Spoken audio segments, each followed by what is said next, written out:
everyone.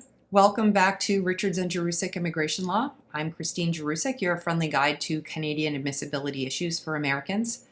I'm an immigration attorney licensed to practice in both New York State and in Ontario, Canada, making me uniquely qualified to help fellow Americans with their admissibility issues to Canada. So have you got a criminal record or something in your background that you think might make you inadmissible to Canada? But you got a reason to go there, you got something coming up and you need to be in Canada, we can help you with that. You're not alone. There's plenty of people that have this situation and there is a way to overcome it. Today we're going to talk about the temporary resident permit, or TRP as we like to call it for short, and how it might be your ticket into Canada if you have something in your background that's keeping you out. So what is criminal inadmissibility? Quick explanation. Canada takes criminal history very seriously. So even minor offenses, DUI, theft, small things, misdemeanors, they can make you inadmissible to Canada. So you have to be very careful when you're making a determination as to whether or not you should go. Even small drug-related offenses involving marijuana, even though marijuana is legal in Canada right now, certain use of marijuana is okay, it can still make you inadmissible. So the key message here is that even if it happened years ago and is something relatively minor, there is a possibility that you are not admissible to Canada. So a temporary resident permit can help you overcome any inadmissibility issues that result from your criminal activity. Even if it was years ago, you might need to make an application to go to Canada. So a TRP allows someone with a criminal record here in the United States to enter Canada temporarily despite that inadmissibility. It is granted to people when there is a valid reason to enter Canada. So could be a family reason. It could be maybe you have family there. It could be a work reason. Maybe you have a meeting or a conference in Canada, but you need a reason to go. And the benefit of your reason needs to outweigh the risk of your repeating your offense and that risk to the Canadian public. So the officer that is adjudicating the temporary resident permit is going to take those two things into account. Why do you need to go? And what happened in the past that's keeping you out of Canada? And how serious is that? Okay.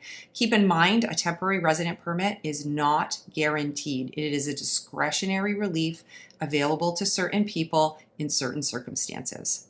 So how do you apply for a TRP?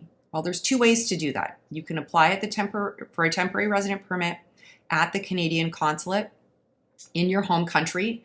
In the case of the United States, that is going to be with the Canadian consulate that's located in Los Angeles, and they are the ones that can adjudicate a temporary resident permit in advance of your travel. I would recommend you apply up to 6 months in advance of travel in order to make sure they have enough time to adjudicate your application in advance of your trip. They are going to look at your documentation and weigh that cost-benefit analysis to Canadians versus the risk of you reoffending while you're there. Part of the documentation I would include in an application that you submit to the consulate is going to include a personal statement from you as to what happened and why you need to go, court documents, background checks, and information, maybe documentation showing why you need to be in Canada and how important that is to you and the people that are in Canada that need you there.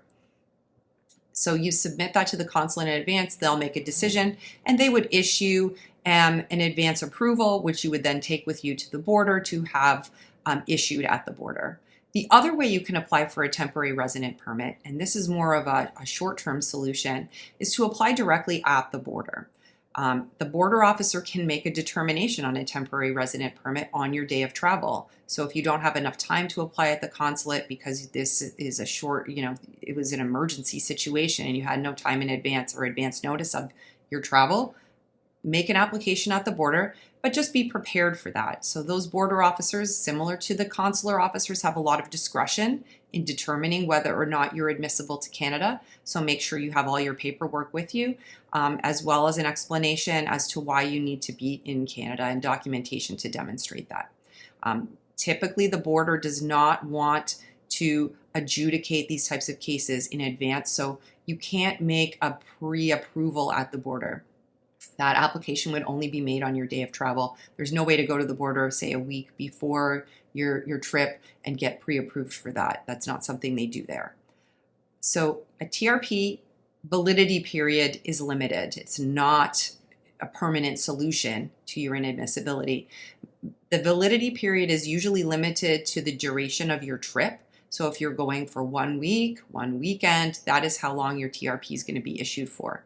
In certain circumstances, you can ask for an extended period of time and ask for them to issue it for what we call re-entry. So for a year, to allow you to go back and forth to Canada to do whatever you need to do there for work or your family or whatever the reason is.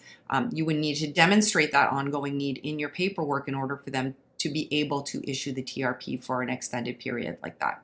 The maximum amount of time you can ask for is 3 years.